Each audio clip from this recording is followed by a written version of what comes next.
Hey y'all, welcome back to another episode of Brave Kids Art Club. My name is Brad and today's animal is a really fun one. It's one that a lot of you guys have requested. It's an animal from Africa. There's some really cool animals in Africa. So let me give you a few hints to see if you can figure it out. This animal lives in a giant herd. They have stripes all over their body and they can live all over Africa in the grasslands all the way to the mountains. Do you know which animal I'm talking about? Maybe the stripes gave it away. Yep, you got it. We are drawing a zebra today, and we're gonna have a lot of fun doing it. So let's make sure we have everything we need and let's get started. All right, let's make sure we have a nice clean sheet of paper.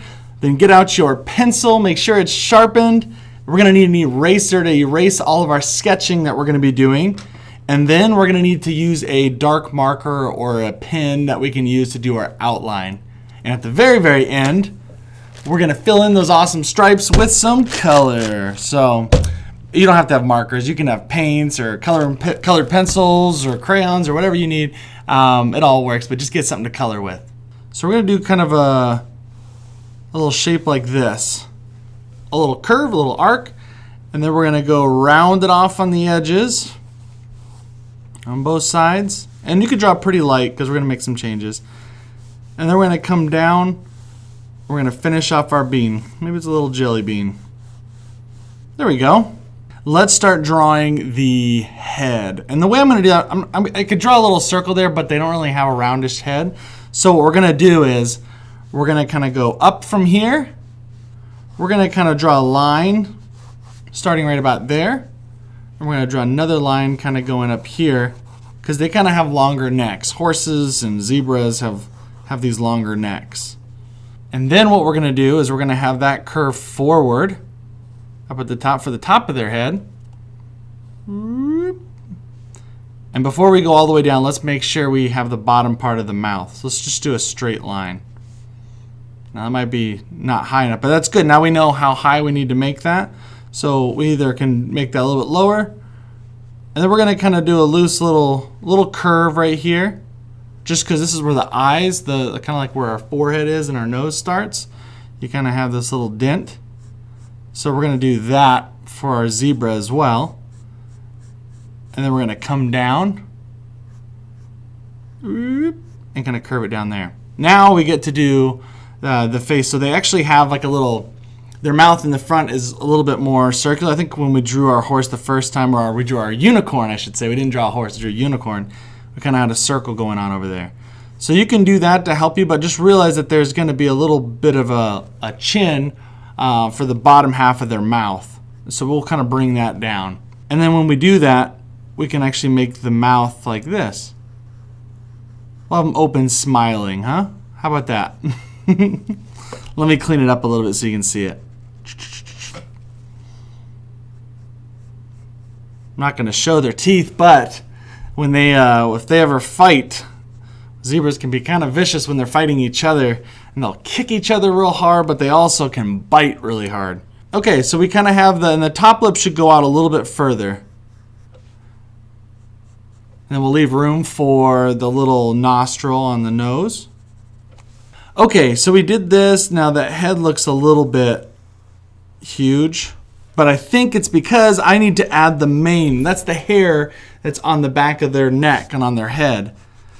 And so I'm gonna leave room for that by making this a little bit thinner than I normally would, and then we're gonna add the mane after. Alrighty, so we got this little curve right back here. Let's make the neck curve into the body. And maybe I did it a little bit long, but we're gonna make sure you can clean up that bottom of our zebra. And it's gonna come around. And then we're gonna do those legs. Now we all know how to draw those legs by this point because we've done so many of them. But remember, which way does it go? Does it go this way or this way next? That's right, it goes this way, which is kind of weird when we're thinking about our own legs. And then we're going to do, so we'll do that little line right there, and we're going to do a line going back forward just a little bit. There we are. Maybe we'll make it a little bit longer. And this is going to, yeah, there we go. So that connects. And then we need to do the front of that leg, which is, let's just say right about here. And we'll just do a curve all the way down and make this real thin down there. Okay, so on here on the face, Let's go down right here. We'll do a little line, and then you know what? We'll just do a little bit of a rounded bump right here. That's where their chest is, and it separates their neck from their body. They kind of have a lump right there. And then we're going to do a line right back here. And the front legs are always easier to draw than the back legs, I've noticed, with horses, because they got less going on. They're more straight. And they're not exactly straight, but we can kind of pretend they are. It'll make our lives easier. So then we got to get the other leg right up here in the back, like this. And when they're in the back, that means they're always slightly shorter because they're further away. So we put them a little, the leg actually isn't shorter. We just move it back further. I think that's probably important to say. Alrighty, now we'll work on this other leg in the back. Now if I'm going too fast, just slow it down. You can pause it and just take your own time. But I'm going to start drawing this back leg, and I try to mimic or copy the same front leg the best I can to make it easier on myself. So I have something in the back. Now if I'm happy with like how long the legs are, I kind of want them to be, they're not super long legs, so this feels like it's a little bit long. This one right here feels a little bit long, but if I just do a straight line across, I can erase them, and I'll kind of know how, try to get them even. Alright, so now that I got that up there, let's give them a little belly. They kind of have a little belly on them. So we can kind of use that jelly bean shape as a reference, but I'm not going to do it exact.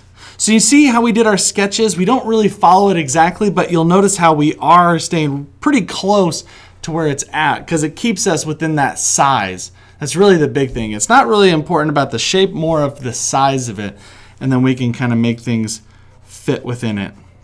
Okay, now that bum looks pretty big, so what I might do is go back to what I originally had up there and kind of follow my original jelly bean shape first. So then I can move that up. Just move it up just a little bit. It doesn't need to be that big. Now, let's see, what else do we have on here? Let's add the tail in the back. Let's add a little tail. Now those are different than horses, I feel like, because it looks like they're like a longer, skinny part of their tail, and then they have a little tuft kind of at the end of their tail. I feel like horses kind of have it all, the tuft starts all the way up there. Correct me if I'm wrong, but I'm pretty sure that's how it goes. So we're going to do that. We're going to have this little tail it's kind of a longer tuft, but we'll keep it like that. But let's do the main ears. We'll do the ears first. Can't make up my mind. Let's do the ears first. We'll go like this, do a little curve forward, a little C shape, and we'll just go straight down. We'll do the same thing over here. Kind of have them come, we're actually a little curve over here, and we'll have that go straight down. So that way you can see the other ear on the other side. And then I'll erase the middle of the front one, and a little bit in the other one, because we know that one's in the front. Maybe I'll do another little, maybe we'll do a little line right there inside the ear too. Maybe like that. Oh, see, now it's looking a lot better.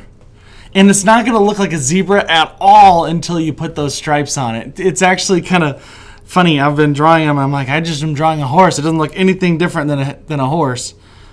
And that's because we don't have those lines, those stripes on there yet. All right, so we're going to draw a little eye. Maybe it'll be looking back over at us. Draw a big pupil to make them friendly. They are kind of friendly creatures. They like to hang out in huge groups, like I said, called herds, but they also kind of break off within the herd into like little families of their own. They like to hang together. Why do zebras hang out together? There's probably lots of reasons, but there's one really cool reason why. Can you guess why they all might like to hang out together?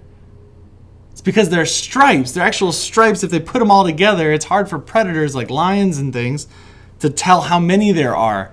So they all kind of huddle together, and all those stripes are really confusing. You can't tell where one zebra stops and one zebra begins, and that makes it really hard for predators. So that's one of the reasons why they have stripes, and they huddle in herds. All right, so we're going to draw this mane on the back, that hair sticking straight up on their neck. The stripes will actually go through the mane as well. They follow the mane, which is pretty cool. So I'm going to make sure that these legs are kind of short.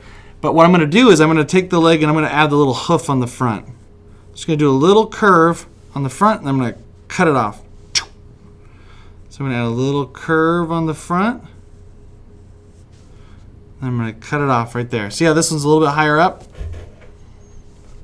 That's because it's in the back. So we're going to go like this. So I'm just going to follow the line. Then I'm going to do a little bump. Boop, like that.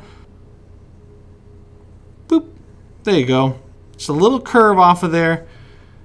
And then we'll draw a little line. Boom, boom, boom, boom. And now we have the hooves. Now I'm trying to decide whether I want to do my stripes with my pencil.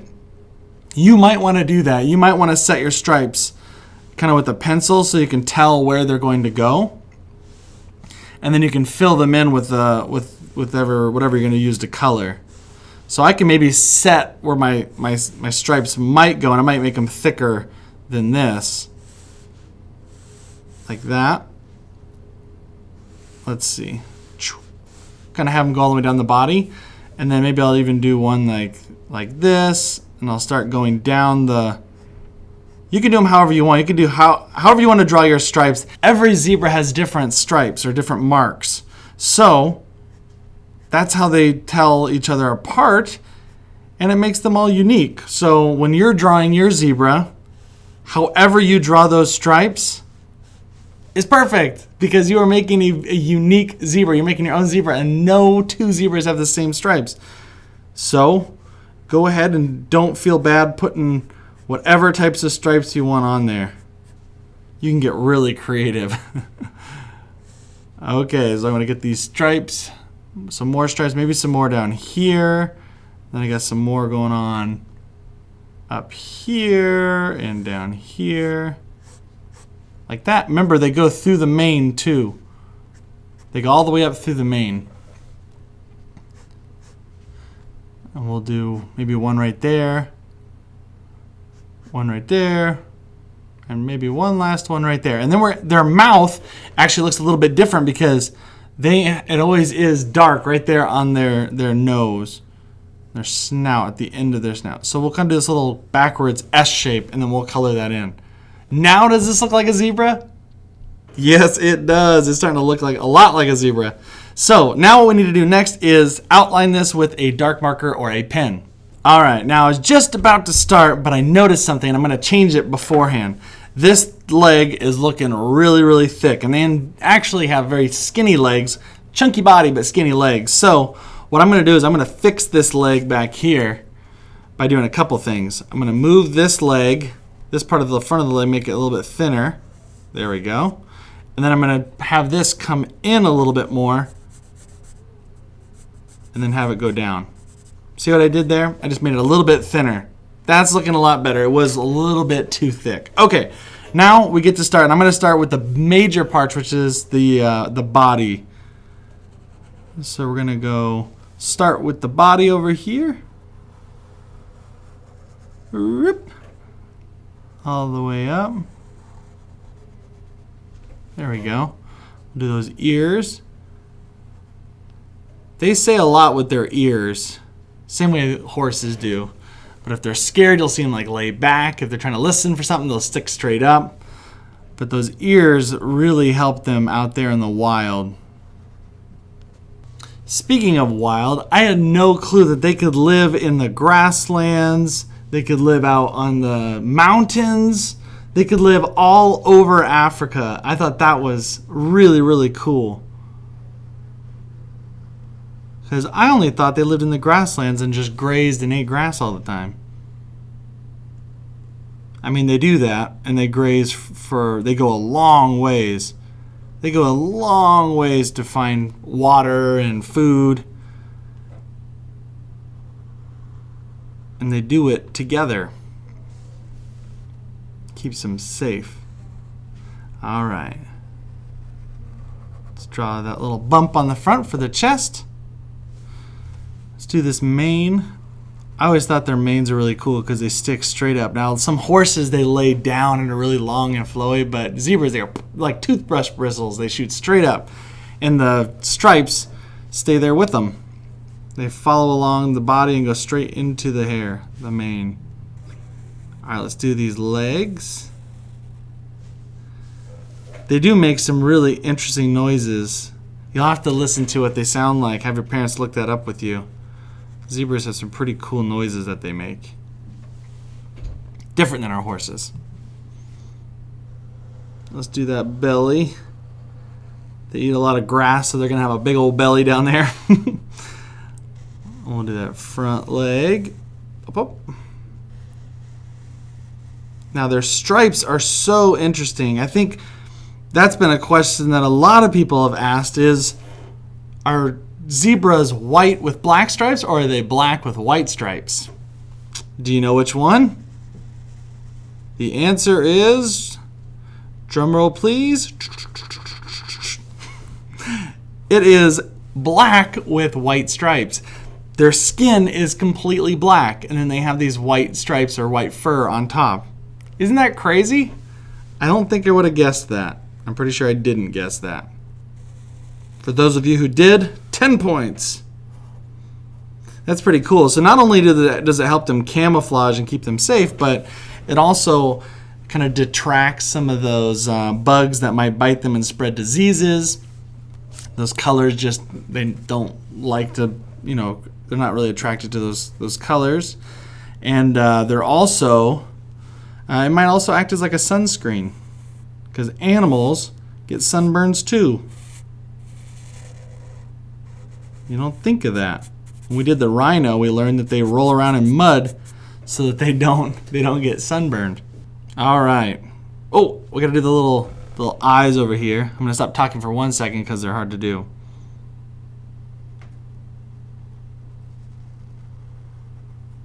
Oh, whew. Okay, eyeball in the middle. There we go. Draw that pupil in there. Perfect. Okay, now we're going to do the little hooves. Now, I'm going to probably fill them in right now with my black marker. Now, oh man, that little one's it got smaller. This is pretty big and that one's small. That's okay. Maybe that's just his back right foot just is naturally bigger. I think one of my feet's bigger than the other. See, that's the cool part about being an artist. You can just say that's what you meant to do. And who's to say that wasn't what you meant to do? I wanted him to have a little tiny back foot and a big other foot. Okay, now let's do the stripes. Now, oh yeah, you're going to start making decisions now because it depends on whether or not you want to color these stripes in with another color or have them outlined. I think I'm going to color them in with a completely different color, so I might just erase them down to really, really faint, and then I'll color them in with maybe like a purple, just because I want to. And yeah, so I think I'm going to stop right here. I might just do this part right here on the mouth and leave that. And I think that's all I'm going to do. Okay, no wait, one more thing. I'm going to do this in the hair, in the mane. Cool, well I think I'm ready to do my coloring. So all I'm gonna do, like I said, is I'm gonna start erasing this, but not all the way. I'm gonna just erase it so it's probably not gonna go all the way anyways. It's gonna be a little faint. And then I'm just gonna go and color that in with my markers, but I don't want the pencil to show through. So I'll just kind of do it really soft. You're probably starting to not see it on the screen. I'm gonna go down, I can still see it, and I'm just gonna go a little bit soft right over here. And yeah. I'll just finish up the coloring and we'll catch up right after. How does that sound? Now be creative because the stripes and things, they can be whatever you want. And you can do whatever colors you want. They don't always have to be black and white. Sometimes it's a little boring. So you can try out different colors. Like I said, I'm going to try purple. Might be kind of fun. All right, we'll catch you up right after.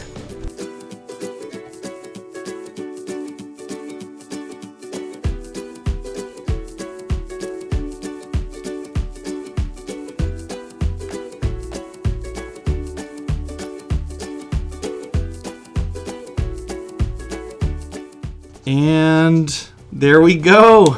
My zebra is finished. I really like how she turned out. I decided to name her Joan, by the way. Have you named yours? Awesome. Well, cool. Well, Joan here is looking pretty good. I love the purple color.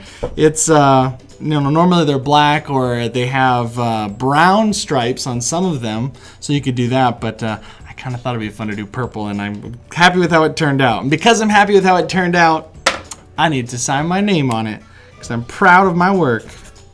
gonna put my initials down there in the corner and call Joan done.